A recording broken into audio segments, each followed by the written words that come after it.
The whole story began as a response to the single story that the media was sharing about the Black community, where you basically just assign one narrative to a community and then that's all they are.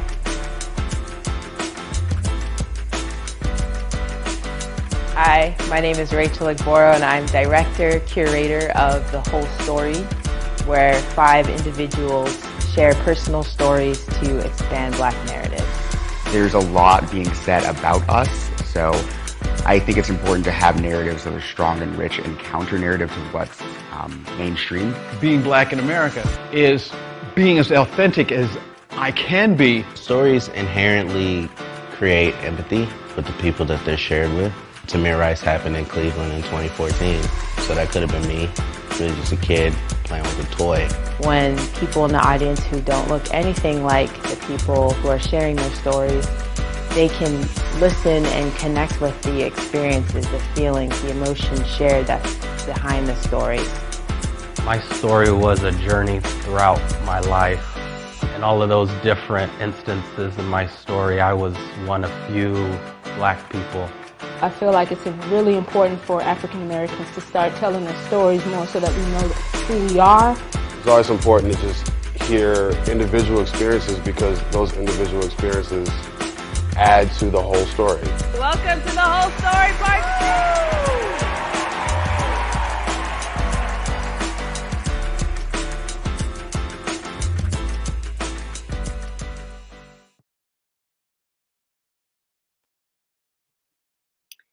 Hi everyone! Thank you so much for joining us tonight. My name is Christian Ramirez and I'm the Public Programs Manager at Phoenix Art Museum.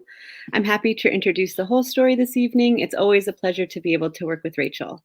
I just wanted to take a quick moment to thank the Angela and Leonard Singer Endowment for Performing Arts for making this virtual program happen tonight, as well as thank our museum members for their continued support and all those who've donated towards this Pay What You Wish program. We can't do what we do without you.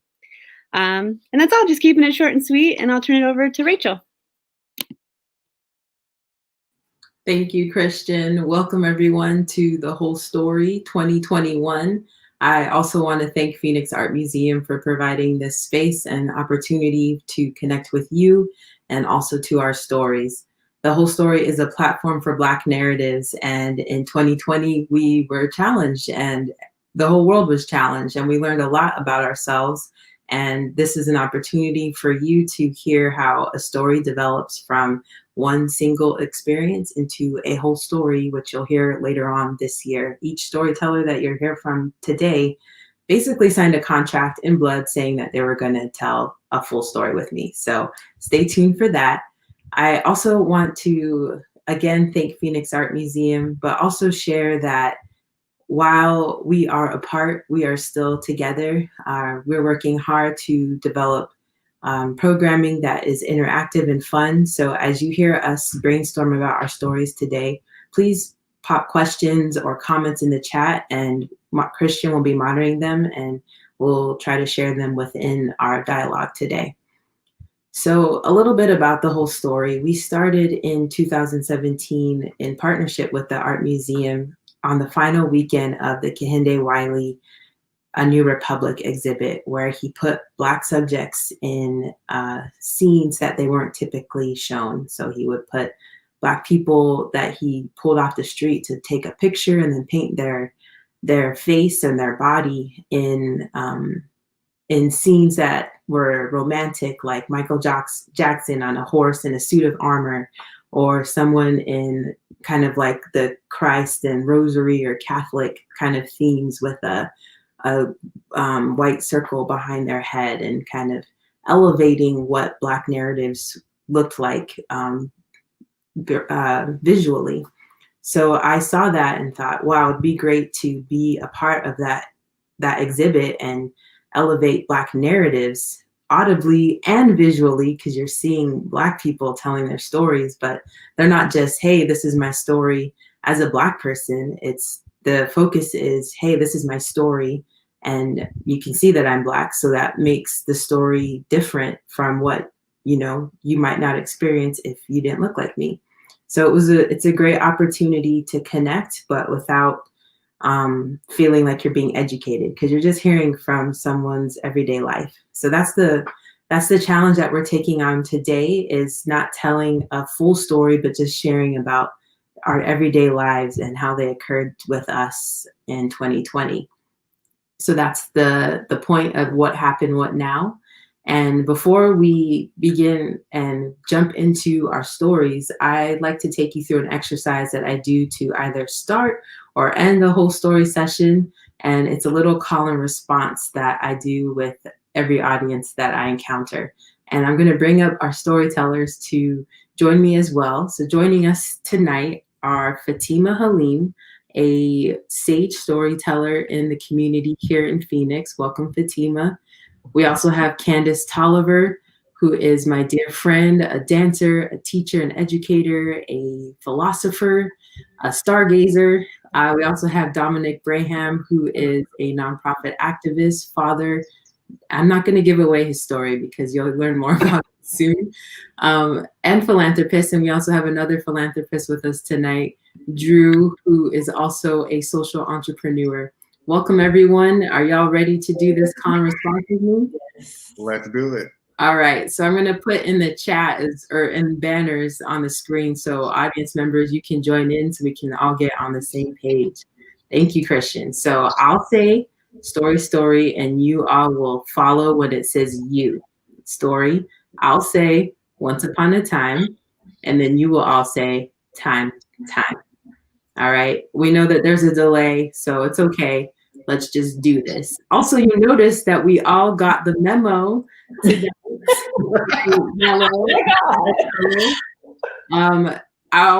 Drew, I'm just gonna put you on blast. Drew and I actually ran and changed because we wanted to be part of lovely synchronous color of mustard and yellow.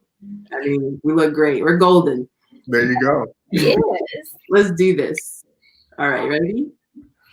So, story.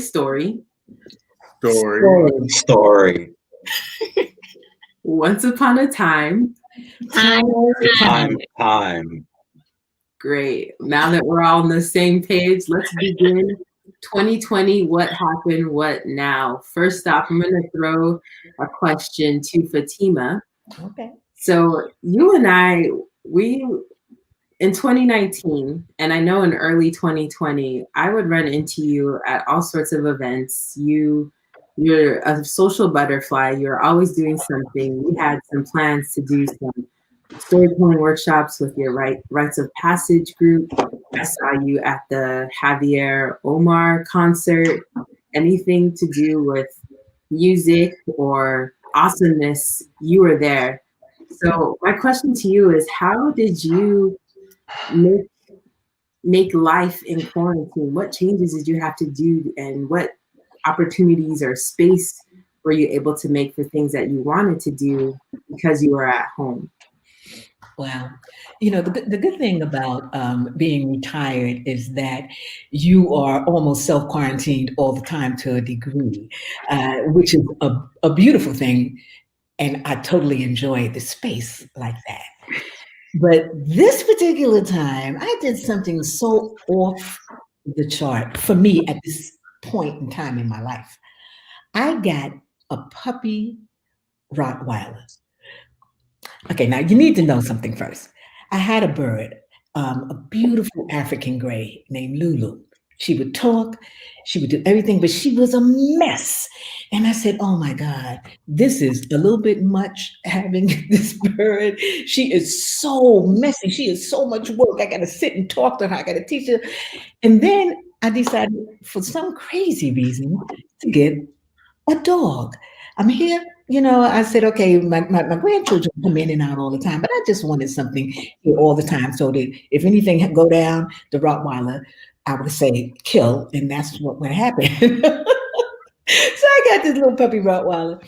And I was like, after I got the Rottweiler, I realized two things. One, why old people don't have babies. And two, that the daggone bird really wasn't that bad. The Rottweiler was, it's like having a toddler 24/7 that don't go to sleep. You can't put a bottle in his mouth. It was crazy. And then one day, my 2-year-old granddaughter came over. She got in the crate. The dog is looking at her. And I'm like, okay, I see the difference here. Humans are worse. Human babies are worse than dogs and they're worse than birds. So it just solidified one more time why old people don't have babies. Okay, Fatima, but you wanted a dog for some reason. I wanted the dog for protection. I wanted the dog because I love Rottweilers. I had a Rottweiler at one time, and it was the best dog in the world. And I just wanted the world in my vicinity to know that I'm not alone in this house. They see my grandchildren periodically, and by looking at my grandsons alone, you're not gonna want to come up in here. But when you see the dog and you see the and I got a 9mm, so I say I'm not gonna call 911. I'm gonna call 9mm. So I'm like, who gonna mess with me now? My dog for safety. Also, you named everyone. The bird's name was Lulu. What was the dog's name? Well, why you gonna put me on blast like that, Rachel? You know the dog name. The dog's name is Luna. Oh, that's so cute. Yeah, the dog's name is Luna, and she's really a sweetheart. As a matter of fact, she's being very quiet now, and I can appreciate that. So it's good. That's great. Yeah, the feeling of safety and I live with my brother's dog, Pit Bull, whose name is Mello, and he has been traveling back and forth between our house and my mom's house. And when I'm all alone at night, I definitely feel better when he's around. Yeah, I understand that.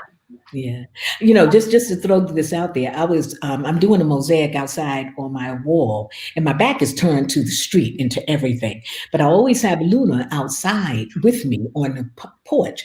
I can't see anybody coming or going. I can't see anything. But anytime anybody walks past me, she barks, and she has this ferocious bark, and so I know when someone is there. So yeah, protection. She's a jewel.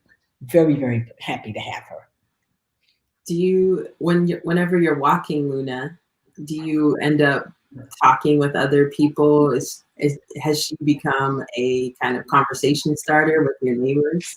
Oh, my neighbors know her because every time I see them, they say, "Oh my gosh, she's getting so big." She's growing and leaps it. They saw her as this cute little puppy, and they would say, "Oh, how cute is she?" And I would say, "She's cute now."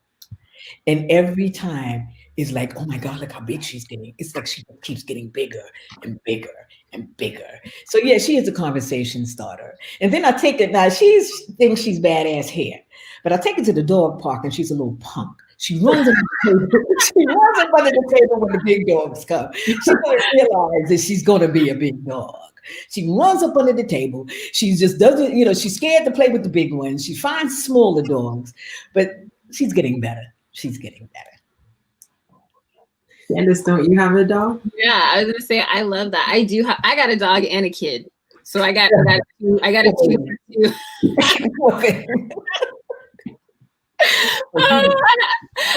2 for 2. Yeah, I have a golden retriever, and he is very vivacious, and he has been his whole life since he was little.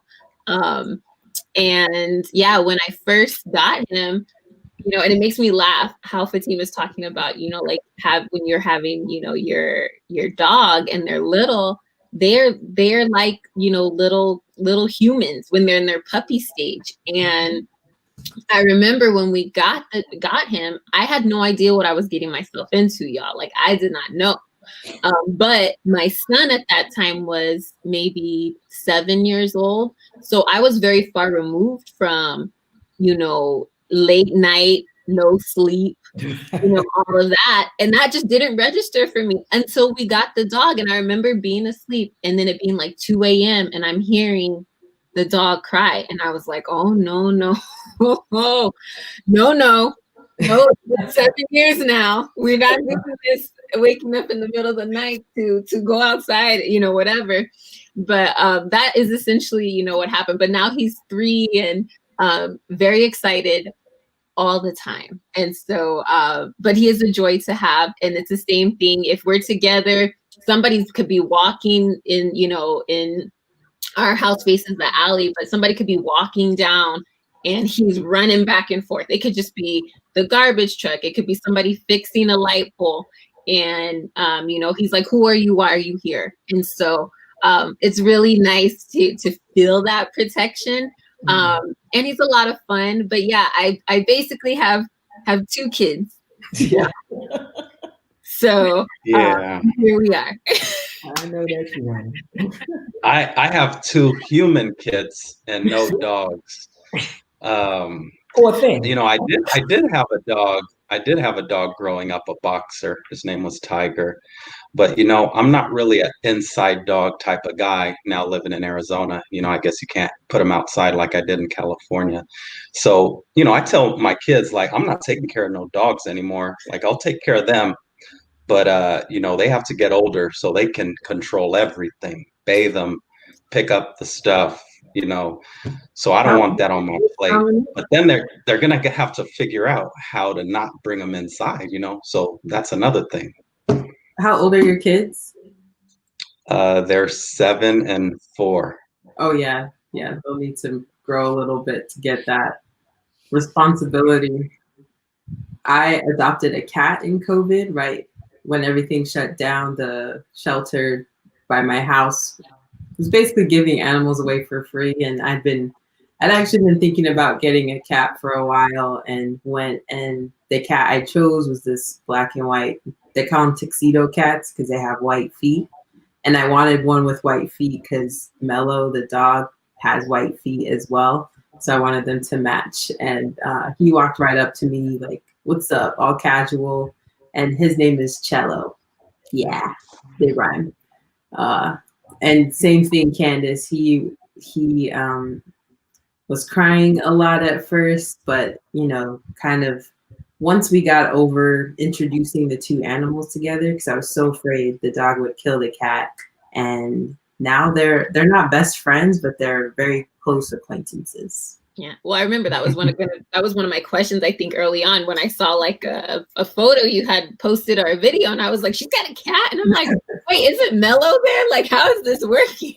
And then you started posting them together, and I was like, oh, well, clearly it's going fine. So. Yeah. At first I had like a gate so that there's a barrier between them so they could smell each other, but not interact. And then the cat just jumped up on the barrier and was like very brave. And I'm like, do you want to die? But did not die. So Candice, you know, you're at home with your son, you're a teacher, so you're doing the whole online school thing. So what boundaries have you put in place since 2020 that help you differentiate between your professional life and your personal life?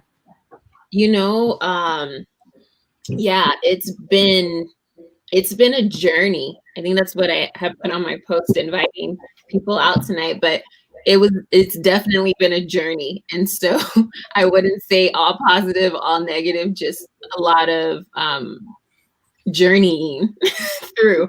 And you know, my boundaries, honestly, they didn't really come out as like concrete boundaries, like this is when you stop doing this and this is when we do this, and you know, my son's in this space and I'm in this space, you know, this is when we can chat, this is when we can't, you know, this is when mom's working, or this is when I end work.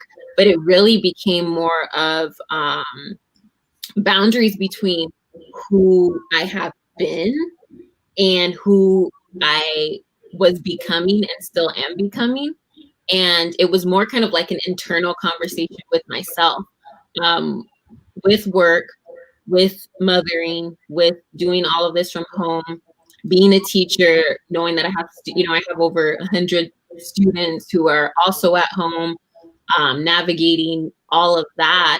It really was like being jolted and starting to ask myself, like, you know, who am I? What are my own personal boundaries for myself? And then when I started to map those out, then they started to influence boundaries in my work. influence boundaries everywhere else.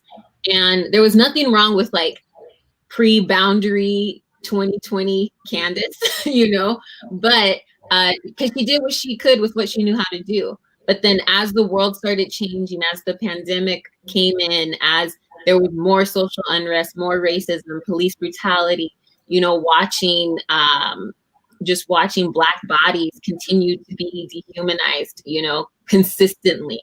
And in the midst of all of that, there was a lot of tension.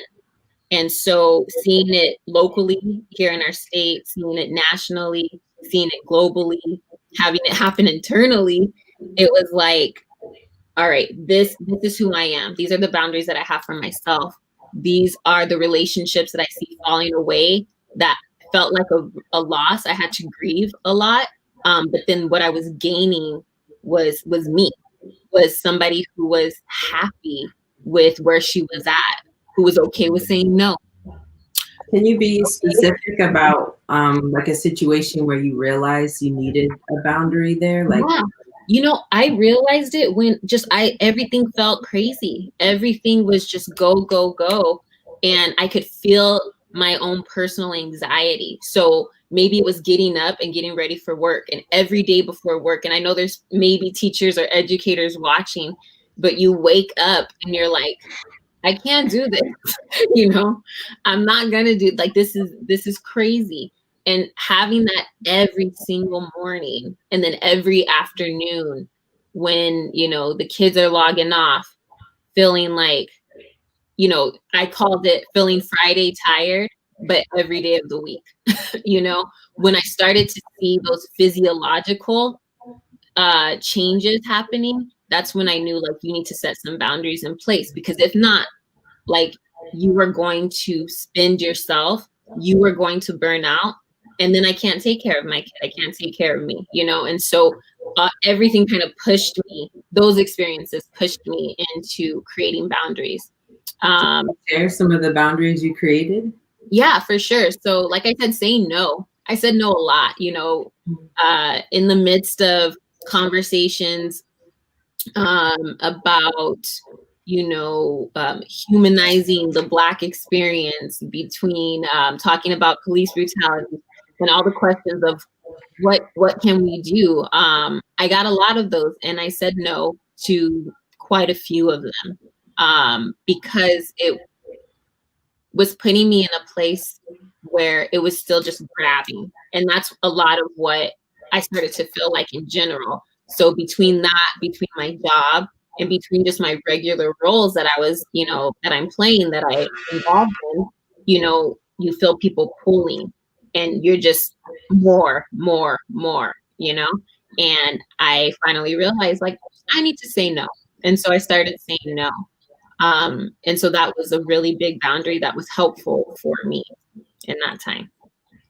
Yeah, you bring up a good point about saying no. I think a lot of people, anyone who has a platform, or is just, honestly, you don't even need a platform. I think last year, a lot of people went to the one Black friend that they were close to in high school or college or whatever. People came out of the woodwork and asked, what can I do? How can I learn more? What were some of the questions you all got, and how did you respond, or did you create a boundary or not? Well, I did. I definitely created a boundary, because I understand the way your emotions, Candice. I was enraged, and I was enraged ever since I started my rage when Trayvon Martin was killed, because he looked like my grandson, and he was about the same age, and it hurt so bad. And then after Trayvon, you had one after the other, after the other, after the other, after the other. And that's when the rage really started building, to the point where I could not, I felt like I was having a breakdown. I truly, truly did. And one of the things that I realized, because I truly felt myself going into a breakdown, and then I remember my mother, who did have a nervous breakdown at one point in her life. And as I was going into this breakdown, I said, oh my God, I have control over this. I can go crazy and have this breakdown, or I could be sane and stay who I am, if that's sane. But I chose not to have the breakdown, and that was a good feeling. But what I did do was at that point I realized I'm not here to teach white folks about us. In this whole 2020 thing, that's what got into me. That's where my boundary was. I'm not teaching white folks. You don't need to you don't need to teach yourselves. You don't need to find out about us, because they were coming to me asking, well, what can we do? Well, what should we do? And I'm like, you did this. So figure out how to undo it. Figure out how to make it better. You know how to do shit. Don't ask me how to do it. Okay. And that's where my boundary was. I wasn't about to teach white folks anything. I was done. I was done teaching you how to interact with Black people, or how to talk to us, or what not to say, what's politically correct. I don't give a damn. And that's how I am. That's my boundary, and that's where I have it till today. I'm not teaching white folks. If you learn from watching this, good for you. Thank you for paying attention. But at the same time, and I'm getting ready to sound like a white person right now. I've got friends who are white. Don't they say that some of my best friends are Black? Well, I got some very close friends, women that I truly love, who are white women. And I talked to them. I told them how I felt, and they got it. And if they didn't get it, well, hopefully you got it now, because it's real for me. It's very real for me. Yeah, it's funny you say that. Like you guys talked about setting boundaries, and over the course of the summer, where we saw such unrest around, what people were seeing via social media and through videos that people had captured, with whether it was Ahmaud Arbery or Breonna Taylor or George Floyd. The trauma that happens, especially to us as Black people, can really make us calloused to hearing or educating or sharing our experience or how we feel, or giving advice to other people who don't have that same experience. And for me, after the George Floyd video came out, and I still haven't watched the entire video, I looked at the thumbnail and I knew I couldn't watch it. After that, that image shook me enough where I had to take a whole week to stay radio silent, to not talk to anyone publicly about it. I talked to a friend here or there to process what I was feeling. And one friend was like, so what are you going to do next? And I was like, you know what, that is something. Like, I can't just sit here and stew in this trauma and this pain that I'm feeling. So what can I do? So I decided, I made this series of 3 videos called to my white friends, to my Black friends, and to my police friends. And I was addressing, how I felt personally, because I may be one of the few Black people that they knew who they would listen to. And so I put these out on social media, got shared all over the place, and people sent me messages back and forth, especially my white friends. And it was funny because my white friends were saying things like, I like how you spoke about the experience in such a calm and measured way, and it wasn't super emotionalized and things like that. And I sat back and I was like, well, thank you for watching it, but I don't think that's how I wanted you to feel. And what did you do after you watched the video? Did it just make you feel good, or did I move you to action? And so I don't know if what I actually did in terms of a next step moved anyone to do anything past watching the video. And so for me, I had to really sit and reflect. It's like, should I have been more angry? Should I have been more passionate? Should I have, called for some action after that? Maybe I needed to have a call to action at the end, which I think I did. But even with that, I don't know if it was powerful enough. And so I really had to reflect on what you ladies were mentioning, I was like, maybe I should just tell people to find information on their own, because I am not the spokesperson for the entire Black experience. So, so I feel you on that. You know, the first videos I created and the last videos I created on that topic.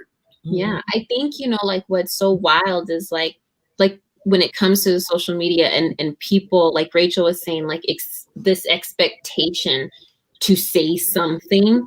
And I remember another one of my boundaries was like, I wasn't arguing with people on the internet. Like I legit sometimes would make posts and be like, I'm not here to argue with anyone.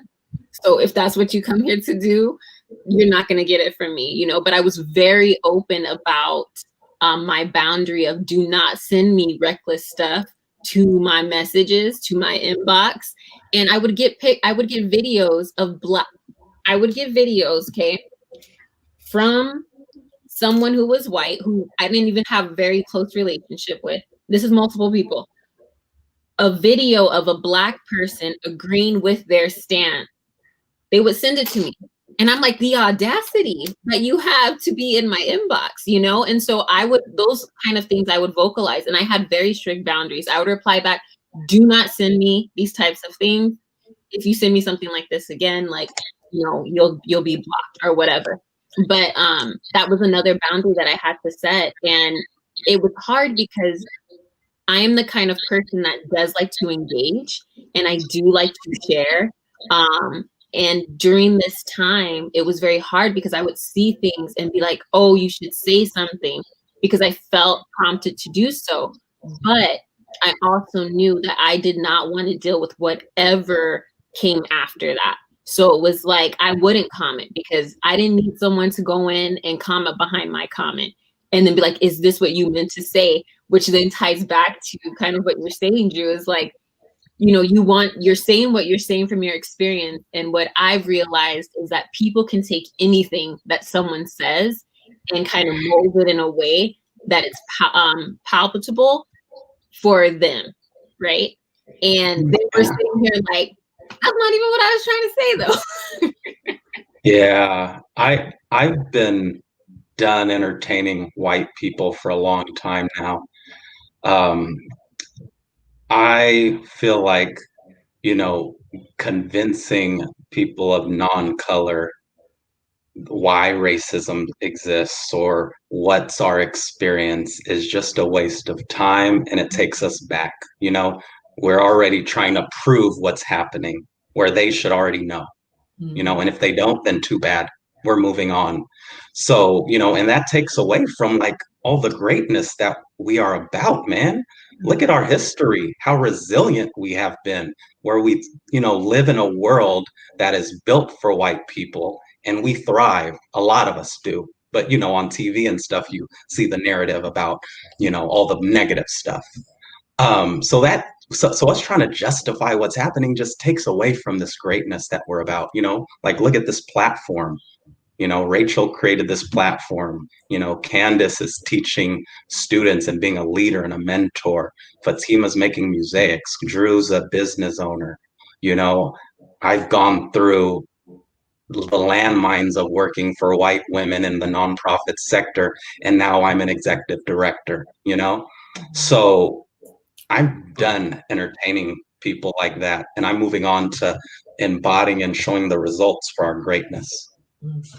Yay, Dominic. Thank you for sharing that. And Candice, some people have asked me, you know, the whole story, does that mean all stories, you know, like all lives matter? And the thing is, the whole story was created to expand Black narratives. It's a platform for our stories. My vision is to continue to empower Black voices and help people tell their stories, Black people. However, like Fatima said, we have white friends. My mentor, Dan, is a white Buddhist. And I think that's beautiful. But this platform is strictly Black. Black, blackly, black, black, black. But the audience, it can be anyone. Everyone's welcome. But what you'll see on stage is always going to be any shade of Black, because the whole story of Black people, Black narratives is about the struggle, but it's also about the wins. It's about the loss, and it's also about the wins. And so this is a place where we can celebrate our triumphs in the midst of our sorrow. There's the phrase that we all know, laugh to keep from crying. This is where we can be vulnerable, but also where we can be triumphant. Dominic just shared how he's an ED. Hey, 2020 was an amazing year in all sorts of ways, the highlights, the lowlights. And Drew, you took on some responsibility with posting those videos. As a social entrepreneur, what other responsibilities, in addition to those videos, did you feel like you had to step up and take on because of who you are?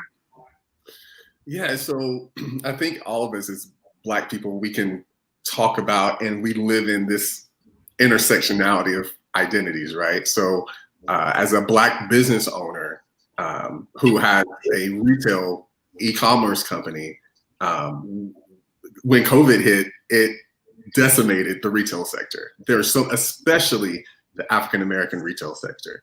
And so it was interesting how at the same time this decimation happened across the economy, especially in communities of color.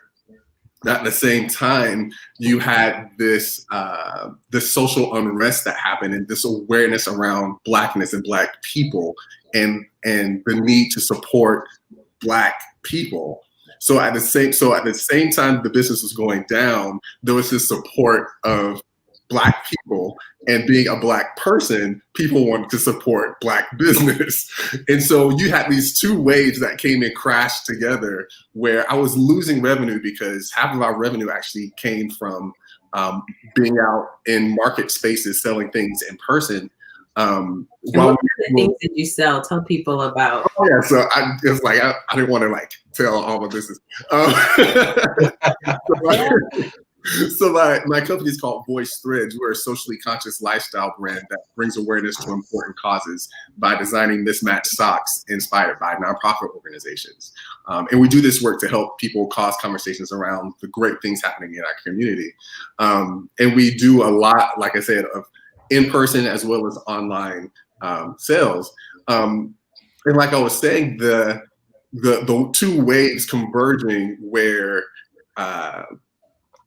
business is going down, but it's going back up because of my other identity that I have, was very, very, very interesting to see. And while we experience a great amount of loss, we also experience a great amount of gain and awareness and identity in the community because of who I am as a person, as a Black business owner. And so if you look at it at a macro level, there were tons of people who came into 2020, including myself, who was like, hey, I don't know how I'm going to pay my bills. I don't know if I'm going to afford my mortgage. I don't ever spend time with my family, like a number of different things. And then COVID hit, and people had all this time with their families. They were able to hold on to their homes because of grant assistance. Businesses that were going to go out of business were able to get grant funding. And so with all these losses that we saw in terms of people getting sick, and it was a tragic time, and it very much is, but there was a ton of gain and a ton of blessing that existed last year as well. And when you can really, if we can pull out a little bit from our own personal experiences, and some of us had really, really great experiences in 2020. When you pull out, you can start to see that there's this great mixture of things going down that needed to go down and things that came up that needed to come up at the same time. Yeah, that's a good point. The whole story was voted 2020's best storytelling show by the Phoenix New Times. But I did, y'all, I got in my head and I was like, yo, the whole story's been around for 4 years by 2020, fifth year now. Did they choose the whole story this year because of all the unrest that was happening? Drew, did you feel like that? Like any kind of thank you for your support, but or was it like, yo, I should have been having this ages ago, reparations, baby? Exactly. Right. I mean, so I'm of the belief that anything that comes to me belongs to me. So if this was the time and moment where I was supposed to exist to receive what I was supposed to receive, I own that thing. I don't care if it was because of the color of my skin or the kind of business that I got. It belonged to me. So I'm like, thank you. I appreciate it. I'm glad I'm around. I'm glad that it's something that people can, appreciate and bring value to. So yeah, I received it. And I've gotten rid of this idea of like tokenism. I was like, if I'm the only one in the room, I'm gonna bring, you just wait long enough, there's gonna be a bunch more of us in the room too. And that's the Fatima, what were you saying? No, I'm in total agreement with Drew and what he said. Whatever comes to you, whenever it comes, and if it just so happens to have come during this time as a result of what's going on, it's not like you don't deserve it. It's not like you shouldn't have had it 4 years ago, or you shouldn't get it again in another 5 years. You absolutely deserve it. So it wasn't just they gave it to you because, oh my God, you're the only Black thing in town. So what can we do? Well, you are maybe the only Black thing in town, and that is what they could have done. Because remember, you get some mentalities, some demon mentalities that they don't give a damn what's going on. You're not getting the recognition, and so you have folks who really want to see if they can make a difference in others' lives, and what are they calling them, allies or something? Well, maybe that was their way of showing alliance, as well as giving you the recognition it's absolutely deserved, because it is a damn good show. I mean, I think I only missed one in the time that I've known about it. I think I've only missed the one show, and I don't know why I missed it, but I did. But the point is that it is good. It is good. Yeah. That humbles me so much. Thank you, y'all. Fatima, that's like high praise. Yo, we can now.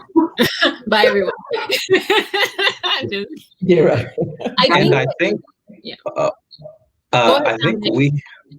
all right, thanks. I think we also, like Rachel, we have to know internally, even though we don't get awards and all of that, because, sometimes it's a fashion show, somebody makes an award show and they give stuff to whomever they know. Like, we have to know that we're great what we're doing. You've been doing it for 4 years. This award means nothing because you're doing the work.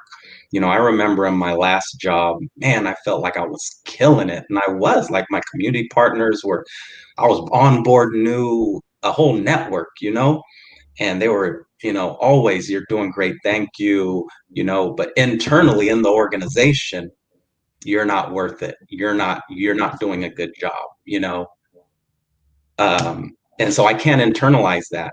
I have to know, like, I'm hearing from who matters. That's the people I'm working directly with, not this hierarchy that's internal, that wants to maintain that hierarchy. I know I'm worth it, and I'm hearing it from those who matter. That's right. Yeah. What you think about me ain't none of my business. That's true. I will say, I also got lots of recognition elsewhere. I got 40 under 40 with the Phoenix Business Journal. Take it all. Put it on the resume. Thank you. I'm trying to jump on the mic for a minute. Right. Yeah, no, I think, it brings back to that point where, like, it's like the battling between the two. You know what I mean? Like, there's the side of you that's like skeptical. Like, why am I here? Like, what are you really trying to do? Are you taking advantage of me? And then there's the other side that's like, let them think what they want. But if I'm in the room and I'm doing what I know I'm supposed to be doing, what I'm called to be doing here, you could be trying to take advantage of me or have ill will towards me. And at the end of the day, like, I'm still going to shine. I'm still going to win. I'm still going to impact, influence, because at our core, whatever we're putting out is for the good. You know what I mean? And so I think that is part of a mindset that I know for myself, having to push over that, which is something that I battled a bit in 2020. But there were also great times with people who did appreciate me, who were saying, hey, can we have this conversation? And as an educator, it's very hard for me to say no, right? I usually have to be very like, you know, like you dropped in my inbox with mess for me to kind of write you off in that point. But there were also really amazing opportunities where maybe I was the only one, you know, or I was one of 5, and they were like, well, we've talked to her before, so let's reach out. And I can never know the reach that I had from that conversation. You know, I don't know the ripple effect or the domino, but I do know influence, and that we all have it. And so it's not whether you're going to be out influencing someone or not, but it's how. And so whether it's being brought into a space, I'm the only one there or not, you know, it's still the opportunity to, like Dominic said, is to be Black and to be excellent in all my Blackness, and inviting people in to experience that. And regardless of how they feel about it, like I know how I feel about it. So.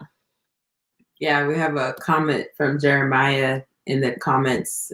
He said, Black existence is Black excellence. And I couldn't say it any better. Fatima, what were you? I was going to say, I want to show just the audience the ingenuity of you, Rachel, in this particular format that we have right now. Because people may have come on thinking that they're going to hear the story from Fatima, then the story from Candice, and then the story from Dominic, and then the story from Drew, and then Rachel will sum it all up with a story. But see, your mind, you took it to a whole nother level, which truly, as a storyteller who's been doing this for longer than literally all of y'all have been born, literally, and you took it to a whole nother level. Your whole idea was to show the Black narrative. And what's happening now is you are literally giving us a platform to narrate, to tell what we are feeling, to tell what our experiences have been within the last few months. And that's part, and we're telling our story. Now, it may not be in the format, whatever that means, that people are used to seeing in regards to, well, I'm going to sit up there, as all children do, we imagine quite clear things that our parents neither understood nor feared. I mean, we could tell a story like that, but that's not why we're here. We're here to share our narrative, just like your intent was when you started this. So I applaud you, beloved. I truly applaud you for your courage, how dare you be different? You dare to be different. And I love it. I love it. I love it. And I thank you. Because see, I'm at a point now where I tell my story the way I tell my story. How the hell I want to tell it. And I like the way I'm telling it right now. You know, I turn down shows right now because I don't want to stand up on the stage and tell a story. And if you got enough money, however, I will stand up on the stage and tell the story. I'm just, for those of you who may want I didn't pay Fatima to say that. She just said that for free. So thank you. Oh yeah, no. So I'm just my brother is here, who is the supreme storyteller. He's visiting from New York. Please, let's see your face. Well, I'm just a face. You can't on the camera. We want to see you. Look at him. Hi. Hello. Hey. Okay, so many of you know, like these are the 5 women who influenced me musically in my mosaic behind me. And one of them, of course, is my mother. But one of them is also a woman named Faye, who's the only one still alive. And Faye, Jimi Hendrix loved her. But what most folks don't know is Jimmy was a friend of my family's, and he used to live with my brothers. And so whenever you see any documentary about Jimmy, for the most part, I don't know if y'all even know who Jimmy is. This is a whole nother generation here, okay? You'll see this face. Nice to meet you. Nice to meet you. That's part of my narrative. I can't tell stories without talking about my family, because my family is my foundation. So. Speaking of family and relationships, Dominic, how did your relationships change in 2020? Drew talked about, you know, how there was a struggle to be at home, to be focused, to be, you know, with family and connect, and then everything changed. What was that? I know 2020 was different for you in a lot of ways. What was that like for you? Yeah, you know, I feel like I lost some independence, but gained deeper connections in my relationships, in my inner circle. Um, you know, like uh, the year started off with me like leaving my job, you know, literally hearing uh, you know, former boss in a room telling HR that I'm not working out, I'm not doing a good job. And so I sent in my 2 weeks right there before they even came out the door. Um, and then, you know, I was literally getting that $600 a week. You know, I got my 26 weeks in.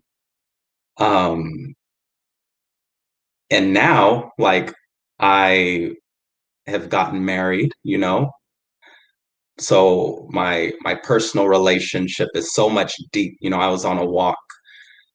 I go on walks every morning, and I was just thinking, like, there is no unnecessary drama in my life. Like, I am now, I always knew I was great, you know, and I got things done and I set goals, but there was always like relationships that made that hard. Like, my outcomes weren't happening based on my greatness, you know? And, you know, I was just thinking, like, we were doing a budget this week, you know, and I was like, you know what, I think I should fully fund my Roth IRA. And we did that, but she was like, yeah, I think that's a good idea. Like, this is What does both that of us. mean, Dominic, funding your Roth IRA fully? So I'll so you can pay up to $600 per year in a Roth IRA, and you can't put any more yearly than that until you like reach 50 something, and then you can put like 7,000 a year, you know? Um, so, you know, that's my retirement. And so anyways, she was like, yes, we agreed on this budget within like 10 minutes. And I was like, wow, that was easy. Let's be great. Like, let's keep this up, you know, like we can reach our goals, you know. So personally, my relationships got deeper. Like during quarantine, when I was home, man, I taught my son how to ride a bike. Like, I cut his hair for the first time. So now I'm just like cutting his hair, cutting my hair. Like, my daughter learned how to swim. Um, you know, so I focused on my internal relationships and made them that much deeper, you know. Like, at the beginning of the year, like I said, like, I turned the negative situation with not working to be like, all right, let me focus on my current home, fix it up, rent it out. I had to move in with my parents, you know, for a few months. And that was hard, you know, especially with different generations. You know, parents are like, well, you know, let your kids, give them what they want to eat. And, you know, things change. They forget how to be parents. You know, she didn't treat me that, my mom didn't treat me that way when I was young, you know, but all of a sudden now with her grandkids, let them do let them run amok. You know, that's not happening. So I had to like balance that in the home. And like, you know, if my kids got bored, you know, they're bouncing off the wall. So I'm like, if you get bored, you come see me. We'll find something for you to do, you know, because I had to like manage that and make it peaceful and make the best of a, you know, a difficult situation. I love being with my parents. So, you know, please don't say that, you know, think I didn't. It was a great situation. But when you're on top of each other, it can be difficult. And, you know, turn that around. Like I said, greatness, going into my greatness where I'm seeing the results. You know, me and my wife were able to buy a home, you know. So I turned from leaving my job, you know, collecting that unemployment, to now having a great relationship with my wife, having a home. My kids, the relationship is deeper. They've improved their skills. My work situation, you know, I'm around, you know, like I said, I'm done entertaining people. Like, my job now, like, I feel like there's so much potential. I can now run wild with meeting goals and growing something without somebody behind me having their insecurities come out because, you know, I'm supposed to maintain my position. Like, no, Like now I don't have that anymore. I am having joy working with people from other countries, who want it just as bad as I do. There's no roadblocks. And so my circle and my relationships have gotten so much deeper, and the outcomes of my greatness showing because of that.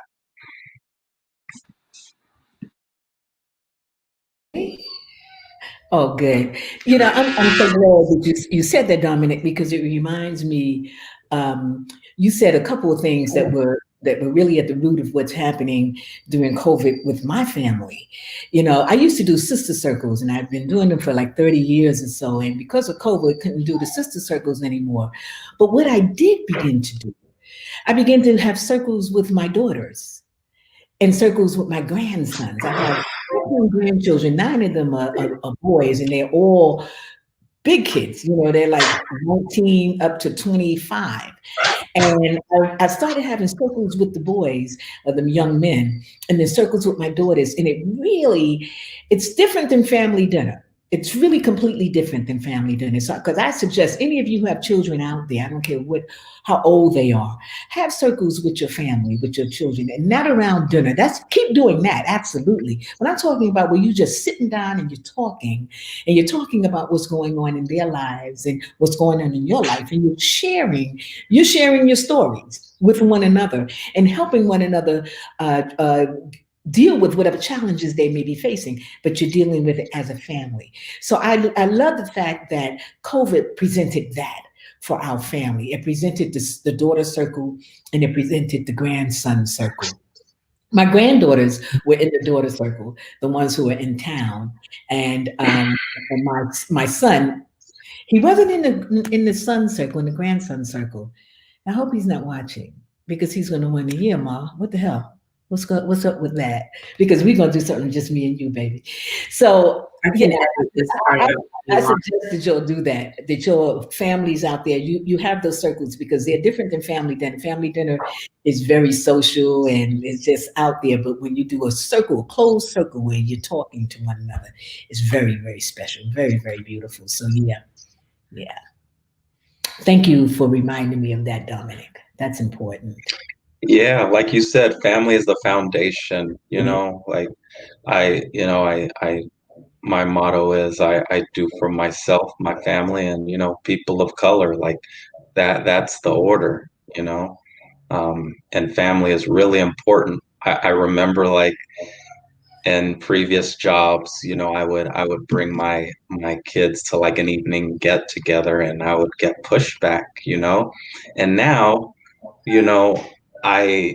that's not a problem. People understand, like, your family is everything. The circle that I'm around understands that. Where it looked to other people like, oh, I don't want to give off an impression. I don't know what impression having kids around, but now people understand, like, that is everything. We work to supply for our family. One of the things that happened, COVID also brought to us some tragedies, and I'm quite sure at some point hopefully none of you experienced that, but I experienced it internally, because it was my niece's husband and her mother died within 10 days of each other, which was very, very tragic for our family, because we loved both of them dearly, my sister-in-law and my nephew. And as a result, my niece came to live with us. She left New York or New Jersey, and she came to Phoenix to live with us.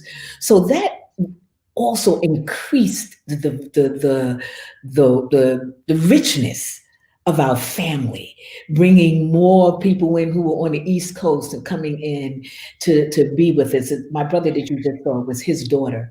And it's just a wonderful thing, just now the family coming in so that we can provide the love and the support that she needed so dearly after losing her husband and her mother within 10 days. So she came with her 2 daughters, and her daughters went back to New York to go to finish school.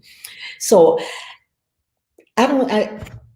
sometimes we get so busy, we get so preoccupied with, with the mediocrity of life, that we forget what is the most important thing? And that is our family, our children, our grandchildren, our mothers, our fathers, our nieces, our nephews, our aunts, our uncles. Those are so important.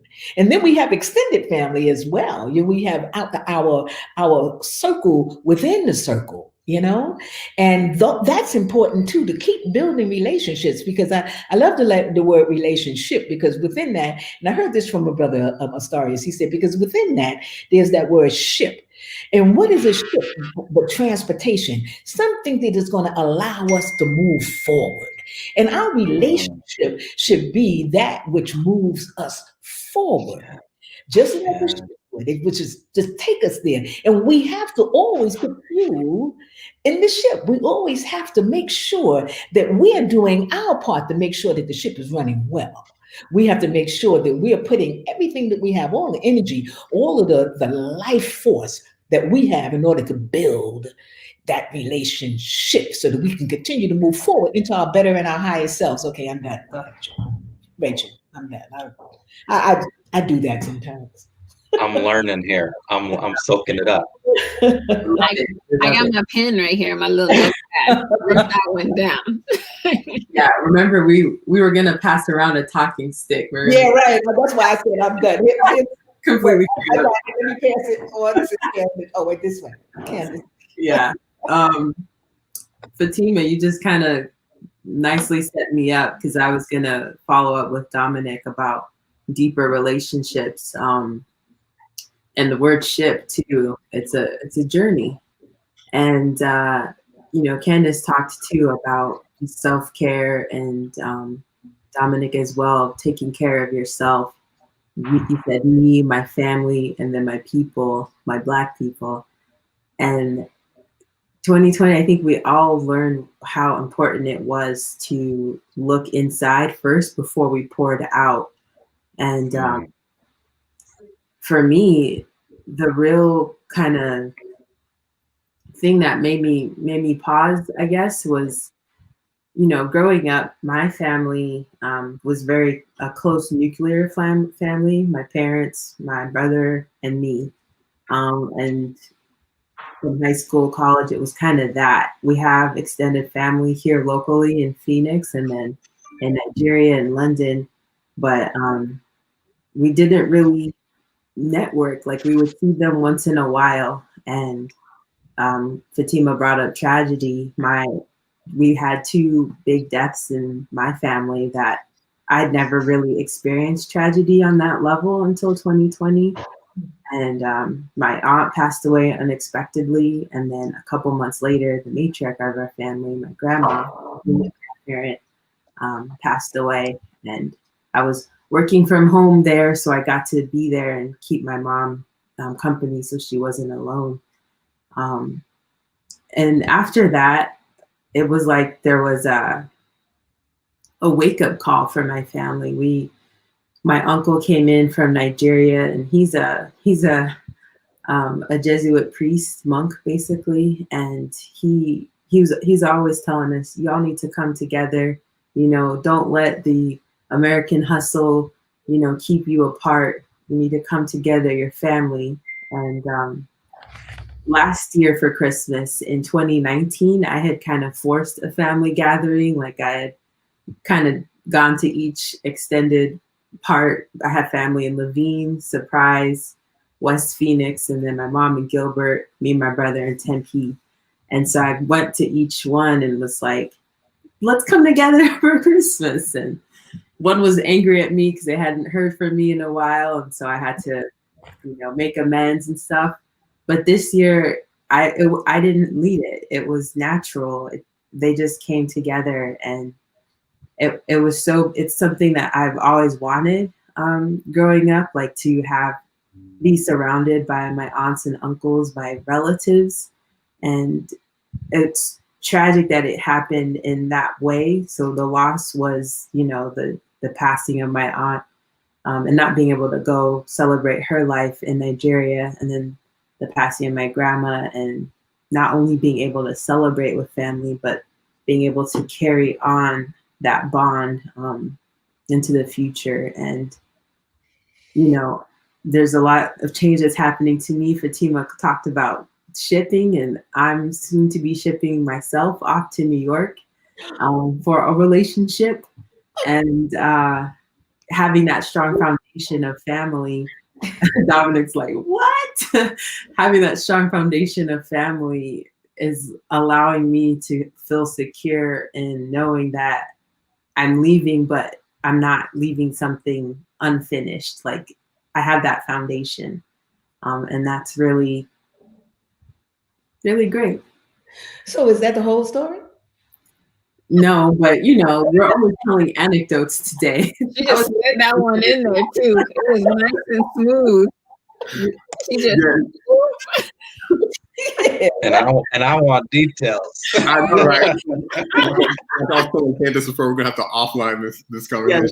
Yeah, we'll cover this later. But funny, yeah, but it's funny you talk about relationships, and I've been really fortunate through 2020 to not have lost any close family members. But over the summer, I was in California. I needed to just get out of the state, just to get away. And so I was in California visiting a friend, trying to relax, trying to get my mind back to a good place. And then one day, I think it was maybe 3 days into a week-long vacation, and I get a phone call, and it's my neighbor, and he says, "Drew, are you at home?" And I said, "No, I'm not at home." And he says, "Well, there's water pouring out from underneath your door." And right, there's water pouring out from underneath your door, and I've called the police because I thought that you were inside because your car is in the carport. And I was like, "No, I'm on vacation in California. Thank you for calling the police." And mind you, this neighbor, I see him every now and then. We're not friends. We have a cordial relationship. But he called me. The police came, and they were like, "Hey, is this Drew? Do you live at this place?" I'm like, "Yeah, I live there." They were like, "Great, that's one thing we'll have to worry about because we thought you were all inside."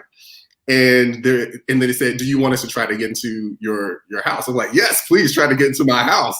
And so they tried to pick the lock, and they were like, "We're not going to try to damage your door." So I was at least I felt safe because my locks were so good that 3 police officers couldn't get in. But they turned the water off, so the water stopped gushing from underneath my door. They called the locksmith to get in. All of my floors were ruined for the most part, and I had some water damage.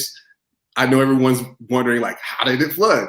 So there's a supply line that goes to your toilet, and mine was plastic, and it broke randomly, and it just gushed water everywhere.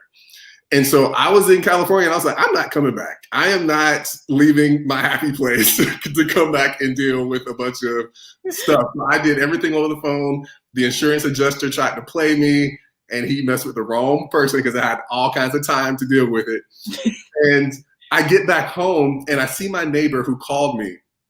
And he's this older guy, white guy from Chicago. And he was like, he saw me, and he was like, "I am so glad that you were not in there because I thought that you had," once again, this is during the summer. He's like, "I thought that the things that were happening in the world had made you hurt yourself, and you had done something in the, like fallen down or hurt yourself in the shower." And he started to cry. Oh. And it like touched me so much because I don't know him that well, but he was so affected by what he saw in the world and how he thought it was affecting me, and that if my life was taken from this earth, that he was going to be so affected.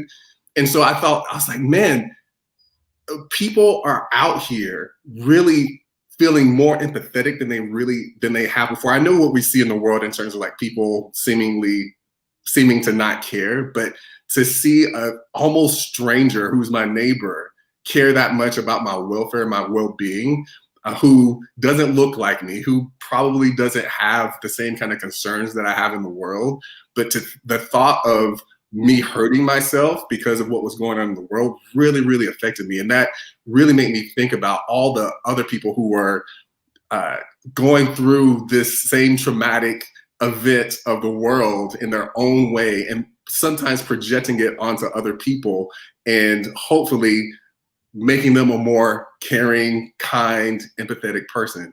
And so yeah, it just really made me reflect. I was like, man, everyone is not callous. Everyone is not uncaring. Everyone is not against Black people.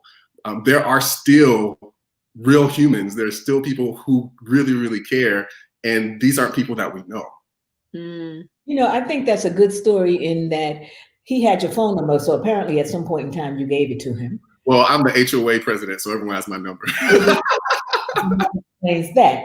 But then the second thing is, one of the things that I did is I gave my neighbor, who I'm pretty close to, my key. So if anything should happen while I'm not there, and I trust them explicit, I mean, I truly, obviously trust them.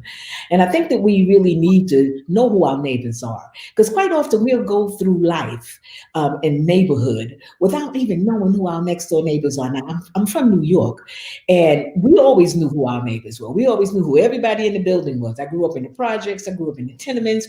We always knew our neighbors. And so it was just a given. But when you move out in a place like Arizona, in Phoenix, sometimes you just don't really know who your neighbors are. I know every single one of my neighbors. Anybody's house who I can see, I know who they are. I know what their names are. They know my name. But there was one neighbor, because he's a New Yorker, and I gave him and his wife my key. So I think that we need to think about that we're not always going to be home. And thank God he was a human. Thank God he was being human, and he did that, because that was good. I suggested if you get to know your neighbors, not to the point where you want to give them your key necessarily, but certainly that so they'll feel at least comfortable enough to call you or find out who you are, where you are, so that they can help you in case of an emergency, because that was a serious emergency. Yeah, for sure. And what we started doing actually is so my two immediate neighbors, we started letting each other know when we were out of town. So we would leave each other little notes like, hey, I'm going to be out of town from this date to this date. Here's my number. Let me know if anything happens. That's and so it's unfortunate that something like that had to happen in order for us to be able to support each other in that way. But it happened, and it built a better, more solid relationship between me and my other neighbors. And we communicate now more than we ever have before. That's a good point. The unfortunateness that something like that had to happen to, and then fill in the blank. I think we can all identify with that. One note about neighbors, and then we're going to kind of wrap up in pointing out themes in our stories and areas to explore and go deeper. Like Drew just dropped another side of his story that he hadn't shared earlier. So we're going to dig a little deep into, you can hear the cat clawing on this cat tower. Sorry if you can hear that. Anyway, so my mom's neighbor at her residence in Gilbert, he knew that she lived with her mom and was taking care of her. And so he just randomly started pulling out her trash and recycling bins, pulling them out for her every Wednesday and putting them back. And just showing neighborly kindness and sweetness, and that's really nice. Yeah, it's wonderful. So, and he had Trump flags lining his front yard, little flags everywhere. And so, even though someone looks like something on the outside, that doesn't mean that they can't be kind human beings. So, yeah. Wow. Yeah. All Trump people ain't bad people, huh? No. Just Trump. Well, and the other, but okay. Some themes, Fatima, that I would like you to explore that I hadn't necessarily thought of initially, but as you started talking tonight and you shared about the 9mm, is the theme of safety and protection. You got a Rottweiler because you always like them, but Rottweilers are a specific kind of dog that, with a pit bull at my house, like those are the kind that instill fear in people. So, and I'm having her trained by a brother who's been dealing with training Rottweilers for over 40 years, and she's going to be trained to hurt, but she also will be trained to love people and to be kind and loving to children. It's like he said, she'll lick a baby in the face and bite a man in the ass. So Does anyone else have any other kind of things that they want to hear from Fatima around those themes or other themes that they saw? I just feel like what she just said should go on Luna's dog tag. Like a baby in the face and bite a man in the ass. I just kind of feel like I can't take credit. Brian Rushing Sr. He's the one that came up with that one. I got to face emoji in the comments. I also, I went to a woman's gun class the other day, and class was filled, and I was happy to say there were Black women, there were Asian women, there were Latina women, there were white women equally. So, well, more white women, but it's okay. There was enough. It was wonderful. And I had been very afraid of having a gun. I owned a gun, and I was very scared of them. And now I'm going out to the range, and I feel so much more comfortable with them. I'm really getting good at the bullseye. So it's just I say that to say, but the point is that I think that we are in a time now where we need to protect ourselves. And I'm not suggesting that everyone go out and get a gun, because there are many ways to protect yourself. A gun is a good one, as is a dog is a good one. But I think that we need to be very aware of what's happening around us all the time. And because I live here with my dog and family coming in and out all the time, I need a way to protect myself. And I suggest sisters, did you do that? Brothers too, did you do that? I also have a CCW permit, which is a concealed and carry weapon permit, so that I can have it on me. So I think it's important that we really begin to look at protecting ourselves and finding ways that we can make sure that we feel safe. Yes. I like how you talked about family circles. It sounds like you dive deeper in conversation rather than be like, all right, how's your day over dinner? But you're talking about more deeper, long-term things. Because for me, like, I'm an only child. My parents came here from another country, first to go to college. Like, I'm trying to build legacy for my kids. I want to be the granddad, where it's like, I'm going to take my grandkids with me on vacation. I'm trying to build that. And so I think, but that starts with like teaching at a young age and having conversations. What do my kids want to do? What are they talented in? What are their likes and desires? So yeah, I'd love to learn more about the family circle. Yeah. I love that too, Dominic, because there's that safety in family too. I'm still on the theme of safety for you, Fatima, but the multiple connections and the deeper circles that allows people to be more vulnerable and more open. So I think there's a lot of ways that you can go with that.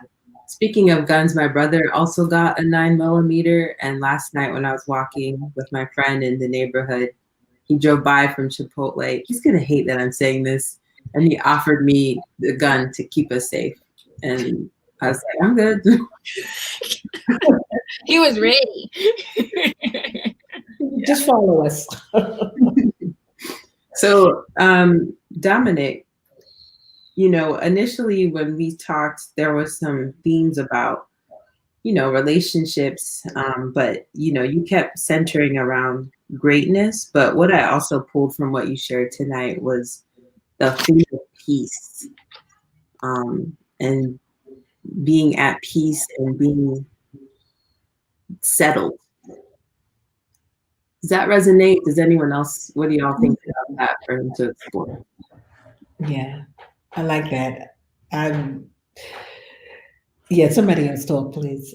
Yeah, I think it's like when you're getting into a group, like he said, having conversations with his wife that are at ease. And, I think like it doesn't mean that everything is easy, but there's ease that's there because there's more alignment that's there. And like you can have alignment and still have difficulty, like just in life in general.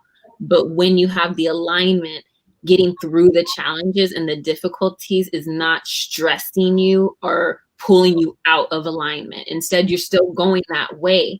But all it is it's just that challenge that's in the way, but you're progressively moving forward. Like he was saying in the work, right? It's letting the greatness be what it is and it pushes you forward instead of holding you back or getting you off track. So I hear that too. I hear alignment. I see ease, not because it's easy, right? But that it's just, there's a clear understanding of who you are, where you want to go, and everybody who's in your ship, right? Like everybody in the ship knows what they're doing on the ship, and everybody knows where the ship is going, and everybody's excited about going there. Mm-hmm. Yeah, the other thing I like too is like, in order for you to get to the place where you are now, of that place of peace, you had to change your position, right? Mm-hmm. Like you had to move from one place, make some hard decisions in order to get your peace. It wasn't easy to get to that place. And I think a lot of us forget, it's like, and we wrestle with like, man, why can I just not avoid drama? Why can I just not be happy or content or satisfied? It's because we're staying in a position where we're not supposed to be. We need to sometimes move somewhere else, quit something, do something we've never done before in order to get that peace that you find. And you'd be amazed that peace is invaluable. So you might take a salary cut, you might like lose some hours of your day, but that peace though, people, we underestimate how powerful that is. And so that's one thing that I took away in terms of themes from what you were talking about. It's like that repositioning in order to get your peace. That's awesome. I feel like you're speaking to me.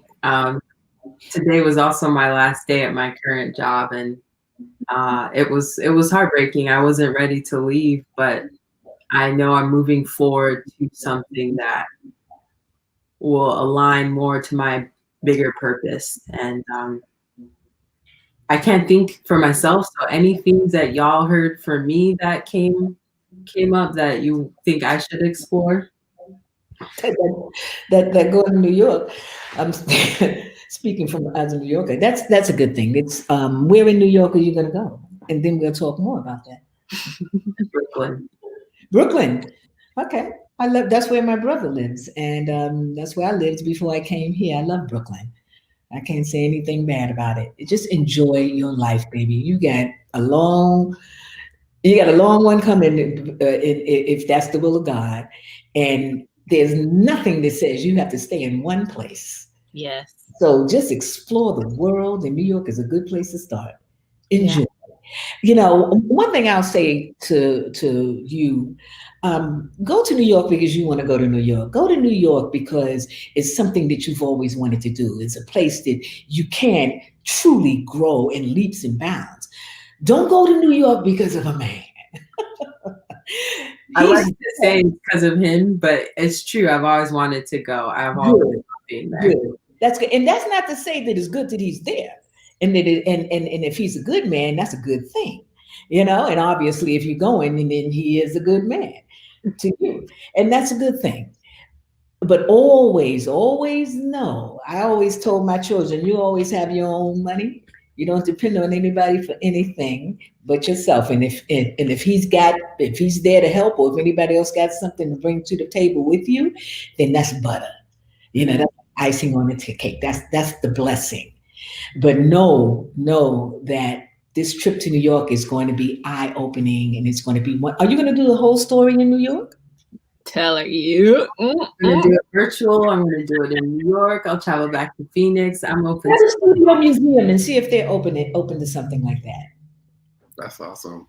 Yeah, one thing, Rachel, for that I picked up from your stories is like we talked about the great stuff that happened in 2020, about you being recognized for the awesome person that you are, and I want you to like never shy away from accepting the things that come to you in terms of that's right, blessing and recognition and acknowledgement, because you have worked for everything that you have gotten, and with those accolades and all those things you can add to your resume, know what your worth is and don't compromise on what that is. Yeah, I think yes, double snaps to everything that Drew just said, because I believe wholeheartedly, and I mean I'm biased because obviously I'm your homegirl, right? But I believe this isn't the end. This is just the beginning for you. And I think that I was trying to think like, do I hear a word, whatever, but I do think it's like elevate or like ascend, where you have done work here, you have laid ground here, you have, you know, toiled here, and professionally and personally. Obviously, you know, we on the thing, so we don't got going all that, but from knowing you professionally and knowing you personally, you've been through. And you know, in work going to this level that you're going, in love going to this level that you're going, like it's yours for the taking. And I think that you're just ascending, you're elevating, and with that, you know, comes a lot of stuff, but it also comes with excitement. And I think the path of you getting to New York, like you already know how I am. I don't believe in coincidences, just for anyone who's watching, right?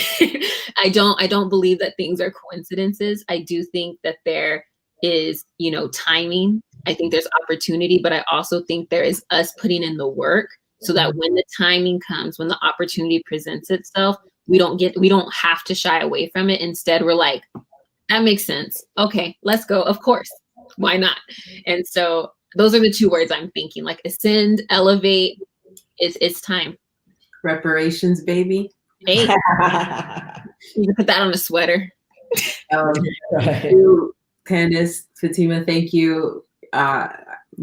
Words of affirmation, they're my love language, so I'm just being filled up right now. Thank you. This isn't, typically I don't shine the light on me, and I'm embarrassed. I'm not embarrassed, but I'm like, oh, we gotta shift it, but you're humble. And Rachel, congratulations on everything. And I love it. It sounds like, you know, you could have been comfortable out here doing the whole story, working your job, you know, but you want to take a risk, you know, and you want to do more. You want to hopefully be on, you know, pun intended, the big stage in New York, you know. So that's what you have to do. That's what's about our experience. Like, we take risks, we go out on a whim, we want to achieve, you know. That should be what is highlighted in what you're doing. Yeah. All the amazing people whose stories you're going to amplify in another place. And I think that that's, you know, they're waiting, you're waiting, you know, so that's kind of cool. I'm not leaving Phoenix. This is my home, so my heart will still be here in a lot of ways. And my plans to incorporate more Phoenix stories, New York stories, wherever the stories come from. Someone's watching from Brazil, your story. So we still have two other people to just talk about some themes. Drew, you talked about the things I liked tonight were being neighborly and overall just general human kindness. And I really liked how you showed that, not just through your neighbor, but also in the kindness and the time you took to make those videos. Because as you heard tonight, no one else, I think people to Google, no one else wanted to take the time to add to the conversation in the way that people were asking for. And even though you doubt, you know, the results, you still did it. Like Dominic said, you still stepped out and took that risk. So I feel like that is another aspect of human kindness that you could explore. Any other thoughts? Maybe I hit it on the head. So Candice, for you, you know, we started out with boundaries, saying no, and then what are your personal boundaries? I don't think we moved away from that in any way tonight. If anything, we just went deeper into it. And thank you for sharing how you had to draw some lines between educating the broad public, educating your students, educating yourself on how to take care of yourself. That's a huge lesson that as Black women, we all need to know and need to have. Well, I feel like this is a good place to put a pin in it. We all have our marching orders, so keep thinking about those themes in your stories, let them percolate.